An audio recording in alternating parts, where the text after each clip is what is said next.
Hello everyone, I am Nisha Lamba and I welcome you all to our channel Unacademy judiciary. और मैं आपके सामने हाजिर हूं एक और लेटेस्ट लीगल अपडेट के साथ। आज की वीडियो में हम बात करने वाले हैं कंट्रोवर्शियल टॉपिक की।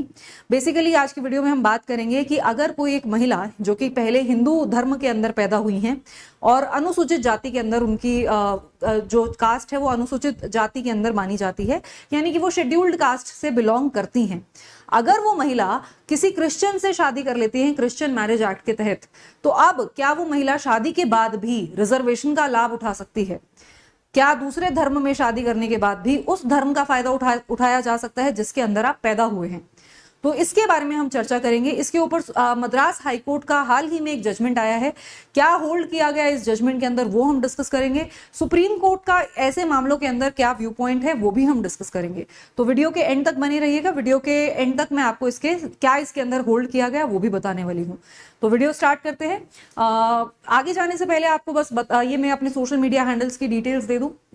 इंस्टा पर निशा_लांबा 07 एंड टेलीग्राम पर निशा_लांबा 1511 के नाम से मेरा चैनल है, वहां पर आप मेरे साथ जुड़ सकते हैं। जजमेंट का नाम भी देख लीजिए। जजमेंट का नाम है V Iyappan versus the district collector and others, 2025 का मद्रास हाईकोर्ट का मदुरई बेंच का ये जजमेंट है। इसमें जो बेंच है उसमें सिंगल जज थी, जस्टिस एल विक्टोरिया गौरी। उनकी इमेज आपको स्क्रीन पर नजर आ रही है। सो बेसिकली इसके अंदर हुआ क्या, पहले मैं आपको इसकी कहानी बताऊंगी और फिर इसके अंदर कोर्ट ने दोनों पार्टीज के क्या क्या आर्ग्यूमेंट्स थे ब्रीफली उसको डिस्कस करेंगे और फिर कोर्ट ने क्या होल्ड किया वो देखते हैं। तो देखो इसके अंदर हुआ क्या, बेसिकली एक महिला थी जिनका नाम है अमुथा रानी और इनको चेयरपर्सन के पोस्ट के लिए इलेक्ट किया गया। कन्याकुमारी डिस्ट्रिक्ट के पंचायत थरूर टाउन पंचायत की चेयरपर्सन की पोस्ट के लिए इनको इलेक्ट किया गया और वो जो पोस्ट थी वो शेड्यूल्ड कास्ट की कैटेगरी के पर्सन के लिए रिजर्व थी।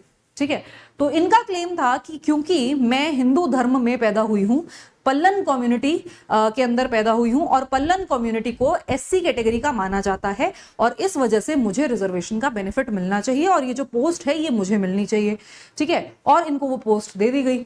लेकिन इस बात से पिटिशनर खुश नहीं थे। पिटिशनर का कहना था, पिटिशनर ने इसके ऊपर ऑब्जेक्शन रेज किया। उनका कहना था कि ये महिला ठीक है, भले ही हिंदू धर्म में और पल्लन कम्युनिटी में एससी कैटेगरी के अंदर पैदा हुई थी, लेकिन अब तो ये शादी कर चुकी हैं और ये शादी इन्होंने की है क्रिश्चियन से। साल 2005 में इन्होंने क्रिश्चियन से शादी की, क्रिश्चियन मैरिज एक्ट के तहत। अगर ये शादी कर चुकी है क्रिश्चियन से तो इनका धर्म परिवर्तन हो गया और इनको फिर एससी कैटेगरी का बेनिफिट क्यों मिल रहा है, तो इनको ये बेनिफिट नहीं मिलना चाहिए। तो उन्होंने ऑब्जेक्शन रेज किया। हालांकि उनके ऑब्जेक्शन रेज करने से कुछ हुआ नहीं, तो करते करते मैटर पहुंचा मद्रास हाईकोर्ट में। मद्रास हाईकोर्ट में भी उन्होंने यही क्लेम किया कि ये जो महिला हैं उनकी क्या आर्ग्यूमेंट थी। उनकी आर्ग्यूमेंट यही थी कि ओरिजिनली बेशक वो शेड्यूल्ड कास्ट कम्युनिटी से बिलोंग करती हैं, लेकिन Hindu Indian Christian marriage act के तहत शादी करके अब वो क्रिश्चियन मानी जाएंगी। और ना ही उन्होंने, चलो कन्वर्जन हुआ भी तो कन्वर्जन भी क्रिश्चियनिटी में हुआ। ठीक है, अगर बुद्धिज्म और सिखिज्म में होता है तो उनको अभी भी हम शेड्यूल्ड कैटेगरी में मान लेते हैं, लेकिन अगर आप क्रिश्चियनिटी में कन्वर्ट करते हैं तो क्रिश्चियनिटी किसी भी कास्ट को, शेड्यूल्ड कास्ट को रिकॉग्नाइज नहीं करता है और इसी वजह से ये इनको बेनिफिट क्यों दिया जा रहा है, इनको ये बेनिफिट नहीं दिया जाना चाहिए। तो ये उनका कंटेंशन था। यहां पर मैं आपको बता दूं कि बुद्धिज्म और सिखिज्म में कैसे माना जा रहा है। देखो, ओरिजिनली जो शेड्यूल्ड कैटेगरी है, जो शेड्यूल्ड कास्ट है, वो हिंदू धर्म में ही मानी जाती थी और उसके लिए एक हमारा ऑर्डर है 1950 का, कॉन्स्टिट्यूशन शेड्यूल्ड कास्ट ऑर्डर। तो उसके तहत उसके अंदर शेड्यूल में बता रखा है कि कौन कौन सी जातियां हैं जो कि शेड्यूल्ड कास्ट मानी जाएंगी। फिर उसके अंदर कुछ अमेंडमेंट किए गए थे और अमेंडमेंट करके उसके अंदर बुद्धिज्म और सिखिज्म भी ऐड कर दिया गया था। तो ओरिजिनली पहले जो कास्ट थी वो हिंदू में ही मानी जाती थी, हिंदुइज्म में, लेकिन बुद्धिज्म और सिखिज्म भी इसके अंदर फिर बाद में लेटर ऑन अमेंडमेंट से ऐड किया गया। ठीक है, तो अगर कोई व्यक्ति बुद्धिस्ट बनता है या फिर मतलब वो बौद्ध धर्म में कन्वर्ट हो जाता है या सिख धर्म में कन्वर्ट हो जाता है, वो फिर भी शेड्यूल्ड कैटेगरी का बेनिफिट उठा सकता है। लेकिन अगर वो किसी और धर्म में जाता है, जैसे मुस्लिम बन जाता है वो, ठीक है, या फिर वो क्रिश्चियन बन जाता है, तो फिर उसको एससी कैटेगरी का बेनिफिट बाद में नहीं मिलेगा कन्वर्जन के बाद। ठीक है, अब इस केस के अंदर जो महिला थी उनकी क्या आर्ग्यूमेंट थी? उनका ये कहना था कि ठीक है, माना कि मैंने 2005 में शादी की है क्रिश्चियन मैरिज एक्ट के तहत, लेकिन मैंने अपना धर्म छोड़ा नहीं है मैं जिस धर्म में पैदा हुई थी मैं उसी धर्म को फॉलो करती हूँ, उसी धर्म को प्रैक्टिस करती हूँ। इनफैक्ट मैंने तो फॉर्मली कन्वर्ट भी नहीं किया है, शादी ही तो की है, शादी के अलावा कोई कन्वर्जन मैंने नहीं किया है। और इसी वजह से, क्योंकि मैंने कन्वर्ट नहीं किया है, मैं जिस धर्म में पैदा हुई थी, मैं एज अ हिंदू पैदा हुई थी, तो इस वजह से मुझे एज अ हिंदू ही ट्रीट किया जाए। और क्योंकि अब मैं हिंदू हूं तो इस वजह से मुझे एससी कैटेगरी का बेनिफिट भी मिलना चाहिए। ये उनकी आर्ग्यूमेंट थी। अब इसके ऊपर मद्रास हाईकोर्ट ने क्या बोला? देखो, मद्रास हाईकोर्ट ने यहाँ पर डिस्कस किया कि अगर हम देखें इंडियन क्रिश्चियन मैरिज एक्ट को, अगर आप उस कानून को पढ़ेंगे तो आप देखेंगे कि सबसे पहले प्रियम्बल लिखा है, स्टार्टिंग में लिखा है उस एक्ट का ऑब्जेक्टिव क्या है, क्यों वो एक्ट बनाया गया। वो एक्ट बनाया ही इसलिए गया था ताकि जो क्रिश्चियंस हैं उनकी शादी को लेकर जो लॉ है वो ले डाउन किया जा सके, जो रूल्स हैं वो उसके अंदर बनाए जा सके। ठीक है, तो वो कानून किसके लिए है? क्रिश्चियंस की शादी को गवर्न करने के लिए। अगर ऐसा कानून बना है और आप उस कानून के तहत शादी करते हैं, तो कोर्ट ने कहा इस केस के अंदर यही डिस्कस किया कि इसको माना जाएगा, ऑटोमेटिकली ये माना जाएगा कि आप अपना धर्म छोड़ रहे हैं और आप क्रिश्चियनिटी को अपना रहे हैं। बात सिर्फ क्रिश्चियन एक्ट की भी नहीं थी इस केस में, कोर्ट ने और भी चीजें डिस्कस की। कोर्ट ने सारा उसके अंदर रजिस्टर देखा, जिस चर्च के अंदर इनकी शादी हुई थी उसमें जो भी रिचुअल्स हुए थे, जो भी मतलब प्रथाएं होती हैं, जो भी फॉलो की गई थी, वो सब फॉलो किया गया। ठीक है, तो उसके अंदर 3 बैन्स, मतलब बैन्स होते हैं इसके क्रिश्चियन मैरिज के अंदर। बैन्स एक तरीका है, बेसिकली उसमें क्या होता है, उसके अंदर अनाउंस किया जाता है कि हाँ ये जो कपल है ये शादी करने जा रहा है, अगर किसी को कोई ऑब्जेक्शन है तो वो अभी रेज कर दे। इनकी शादी, आपको लगता है कि शादी के ऊपर कोई आपत्ति है, ये कपल है, इनकी शादी नहीं होनी चाहिए, तो आप अभी ऑब्जेक्शन रेज कर दो। तो ऐसे 3 बैन्स उसमें हुए थे। ठीक है, जो कि बैप्टाइजेशन, मतलब जो कि माना जाता है कि हाँ आपको भी क्रिश्चियन ही माना जा रहा है, मतलब आपका भी बैप्टाइजेशन हुआ है, उसी का ही ये जो बैन्स हैं उसी के उसमें होते हैं। ठीक है, तो इस वजह से कोर्ट ने ये भी चीजें डिस्कस की, कोर्ट ने सारी चीजें देखी। एक तो पहले इंडियन क्रिश्चियन मैरिज एक्ट ये देखा, ठीक है, किसके? Indian Christian marriage act Christians की ही मैरिज को गवर्न करती है। दूसरी चीज, इनकी जो भी सेरेमनीज हुई थी उनको कंसिडर किया, वो भी क्रिश्चियंस की ही होती है। तीसरी चीज, इनके जो बच्चे हुए हैं उनका भी बैप्टाइजेशन हो रखा है, वो भी क्रिश्चियनिटी ही फॉलो करते हैं। तो ये सारे के सारे फैक्टर्स कंसिडर करते हुए कोर्ट ने कहा कि बेशक आपने फॉर्मली क्रिश्चियनिटी को ना अपनाया हो, फॉर्मल कन्वर्जन आपने ना किया हो, लेकिन आपने जब क्रिश्चियन मैरिज एक्ट के तहत अपने पति से शादी की थी तो हम ये मानेंगे कि ऑटोमेटिकली आपका हिंदू धर्म छूट गया, आपने ऑटोमेटिकली अपना हिंदू धर्म छोड़ दिया। ठीक है, अगर आप अपना धर्म रखना चाहती थी तो आपको मैरिज करनी थी स्पेशल मैरिज एक्ट के तहत। आप अगर विवाह अपना करती स्पेशल मैरिज एक्ट के तहत तो फिर हम ये मान लेते कि हाँ आप अपना धर्म फॉलो कर रही हैं, आपके पति अपना धर्म फॉलो कर रहे हैं, और आप दोनों की जो शादी है वो एक सिविल यूनियन है। जैसे सोनाक्षी सिन्हा और उनके हस्बैंड की शादी हुई है, उन्होंने स्पेशल मैरिज एक्ट के तहत शादी की है, तो उसके अंदर सोनाक्षी सिन्हा ने इस्लाम कबूल नहीं किया है, ना ही उसके हस्बैंड ने हिंदू धर्म कबूल किया है। दोनों ने अपना अपने धर्म में रहते हुए एक दूसरे से शादी की है। तो स्पेशल मैरिज एक्ट में ये चीज पॉसिबल है कि आप शादी कर लेते हैं तो भी आपका धर्म नहीं परिवर्तन होता है। लेकिन किसी और धर्म के तहत अगर आप शादी करते हैं, मान लीजिए कि इनका हस्बैंड हिंदू मैरिज एक्ट के तहत इनके साथ शादी करता, तो फिर उनका भी धर्म परिवर्तन माना जाता कि वो हिंदू बन गए हैं। ठीक है, तो हिंदू मैरिज एक्ट अगर हम बात करें तो वो 2 हिंदुओं की शादी के लिए कानून बनाता है। क्रिश्चियन मैरिज एक्ट की बात करें तो वो 2 क्रिश्चियंस की शादी के लिए कानून बनाता है। तो इस वजह से अगर आप ऐसे धार्मिक कानूनों के तहत, मतलब जो ये पर्सनल लॉज हैं, इनके तहत अगर आप ऐसे शादी करते हैं, मतलब जो कि रिलीजन, पर्टिकुलर रिलीजन को गवर्न करते हैं लॉज, तो उस केस में आप उसी रिलीजन के माने जाएंगे, ना कि आपका जो ओरिजिनल रिलीजन था उसको नहीं माना जाएगा। ठीक है, तो इस केस के अंदर कोर्ट ने यही कहा कि जब आपने अपने हस्बैंड से 2005 के अंदर शादी की, क्रिश्चियन मैरिज एक्ट के तहत शादी की, तो उसको हम ये मानेंगे कि ये आपका डीम्ड कन्वर्जन है, ऑटोमेटिक कन्वर्जन है। आपका जो पुराना धर्म था वो ऑटोमेटिकली आपने त्याग दिया।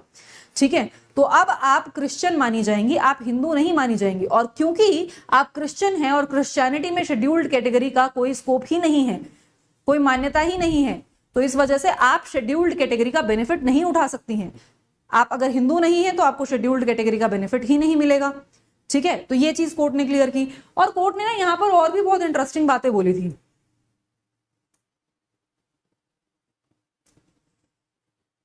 कोर्ट ने कहा कि आप अब क्या करने की कोशिश कर रही हैं, मतलब आपने धर्म तो बदल लिया, आप धर्म तो दूसरा फॉलो कर रही हैं, राइट लेकिन आपको बेनिफिट चाहिए उसी धर्म का जिसमें आप पैदा हुई थी, तो ये तो आप कॉन्स्टिट्यूशन के ऊपर फ्रॉड कर रही हैं। जो वो कॉन्स्टिट्यूशन रिजर्वेशन प्रोवाइड करता है वो किस लिए प्रोवाइड करता है कि शेड्यूल्ड कैटेगरी के लोगों ने काफी प्रताड़ना, काफी social discrimination, economical discrimination face किया है उनकी जनरेशंस ने, तो उनकी अपलिफ्टमेंट के लिए ये लॉ बनाया गया रिजर्वेशन का, है ना। तो अगर वो रिजर्वेशन प्रोवाइड की जा रही है तो उसका बेनिफिट उन्हीं को मिलेगा। अगर आप अपना धर्म छोड़ देती हैं और फिर भी आप चाहती हैं कि आपको लाभ मिलता रहे तो फिर वो आपको नहीं मिलेगा। अगर आप ऐसा करती हैं तो ये है मिसयूज, कानून का मिसयूज आप कर रही हैं और ये अलाउड नहीं है, ठीक है। तो इस वजह से कोर्ट ने कहा कि आप रिजर्वेशन की जो पॉलिसी है उसको मिसयूज नहीं कर सकते हैं। आपने अपनी मर्जी से, अपनी इच्छा से क्रिश्चियनिटी को कबूल किया है, तो अब उसमें जो आपको बेनिफिट्स मिलेंगे उस धर्म के आप वो लीजिए। लेकिन वापस जाना मतलब जहां पे क्रिश्चियनिटी का बेनिफिट मिले वहां पे यहाँ क्रिश्चियनिटी में आ गए, जहां पे हिंदू धर्म का बेनिफिट मिले वहां पे हिंदू धर्म में चले गए, तो यू आर तो trying to blow hot and cold. तो आप ये नहीं कर सकते हो, जिस साइड फायदा हुआ उस साइड चले गए, दिस इज नॉट अलाउड। तो इस वजह से कोर्ट ने इस केस के अंदर कहा कि आपका जो एससी कैटेगरी वाली सीट के ऊपर इलेक्शन हुआ है, जो पोस्ट जिसके लिए आप नॉमिनेट आपने किया था अपने आप को और आप इलेक्ट हो गए, ये आपका इलेक्शन बिल्कुल गलत है, इलीगल है और आपको इस पोस्ट से हटाया जाएगा। तो ये कोर्ट का जजमेंट था। क्या आपको ये, आप इस जजमेंट से सहमत हैं? मुझे कमेंट सेक्शन में जरूर बताइएगा। हाल ही में आंध्र प्रदेश हाईकोर्ट का भी इसी तरह का जजमेंट आया था, जिसके अंदर एक पास्टर ने, जो कि पहले हिंदू धर्म के थे और बाद में उन्होंने कन्वर्ट कर लिया था क्रिश्चियनिटी में और वो पास्टर बन गए थे, ठीक है। पास्टर बनने के बाद उन्होंने SC ST एक्ट के तहत केस फाइल कर दिया था, तो वो भी SC ST एक्ट के तहत बेनिफिट मांग रहे थे और वहां पर भी कोर्ट ने यही कहा था कि कन्वर्जन के बाद अब आप SC माने ही नहीं जाएंगे और अगर आप SC नहीं माने जाएंगे तो आपको बेनिफिट नहीं मिलेगा। सिमिलरली 2024 में सुप्रीम कोर्ट का जजमेंट आया था नवंबर या दिसंबर के महीने में। उसमें भी सुप्रीम कोर्ट ने यही कहा था कि अगर आप कन्वर्ट कर लेते हैं, कन्वर्ट करने के बाद आप पुराने धर्म से रिलेटेड जो आपको बेनिफिट मिलने थे, अगर आप वो बेनिफिट SC कैटेगरी का बेनिफिट लेना चाहते हैं तो वो आपको नहीं मिलेगा, ठीक है। तो एज सिंपल एज दैट, वो क्लियर है। तो उसको ये जो लॉ है इसके ऊपर काफी क्लैरिटी आती जा रही है। देखते हैं अब इसमें सुप्रीम कोर्ट में अगर अपील जाती है और सुप्रीम कोर्ट क्या कहता है, तो I will make another video on that. अगर कभी सुप्रीम कोर्ट का इस पर्टिकुलर पॉइंट पे जजमेंट आता है और अगर ये व्यू पॉइंट चेंज होता है तो, but for now Madras high court ने क्लियरली ले डाउन किया है कि अगर आप क्रिश्चियनिटी में कन्वर्ट होते हैं, मतलब आप क्रिश्चियन एक्ट के तहत शादी करते हैं और आपने कन्वर्ट हुए भी नहीं है तो भी आपको क्रिश्चियन ही माना जाएगा। अगर आपको अपना धर्म मेंटेन रखना है शादी के बाद तो स्पेशल मैरिज एक्ट के तहत शादी कीजिए, पर्सनल लॉ के तहत मत कीजिए, राइट। सो ये इसके अंदर होल्ड किया गया। अब आपको जाने से पहले एक छोटी सी इंफॉर्मेशन देना चाहती हूँ कि अगर आप किसी भी स्टेट के जुडिशरी एग्जाम की प्रिपरेशन कर रहे हैं तो आप अनअकैडमी जुडिशरी का एक कोर्स खरीदकर सभी स्टेट्स की तैयारी कर सकते हैं। यहाँ पर आपके सारे major laws, minor laws, local laws, आपका जीके का पोर्शन, आपका लैंग्वेज का पोर्शन, सब कुछ प्रॉपर डिटेल में कॉम्प्रिहेंसिवली कराया जाएगा। ये जो कोर्स है इसके लिए आपको एक और बेनिफिट आपको इसमें मिलेगा। वो बेनिफिट ये है कि आपने अगर कोर्स खरीदा तो आपको सभी बैचेस का एक्सेस मिल जाता है। तो ऐसा नहीं है कि एक कोर्स खरीदकर आपको एक ही बैच का एक्सेस मिलेगा, आप हर बैच का एक्सेस ले सकते हैं। आपके आने से पहले जो बैचेस लॉन्च हुए थे उनकी रिकॉर्डेड क्लासेस आपको मिल जाएंगी। आपके आने के बाद जो बैचेस लॉन्च होंगे उनकी तो आप लाइव क्लासेस और रिकॉर्डेड क्लासेस दोनों ही एक्सेस कर पाएंगे। तो ये बेनिफिट आपको मिल रहा है। तो एक ही सब्सक्रिप्शन में आपके सारे स्टेट्स की तैयारी भी हो रही है और सारे बैचेस का भी एक्सेस आपको मिल रहा है।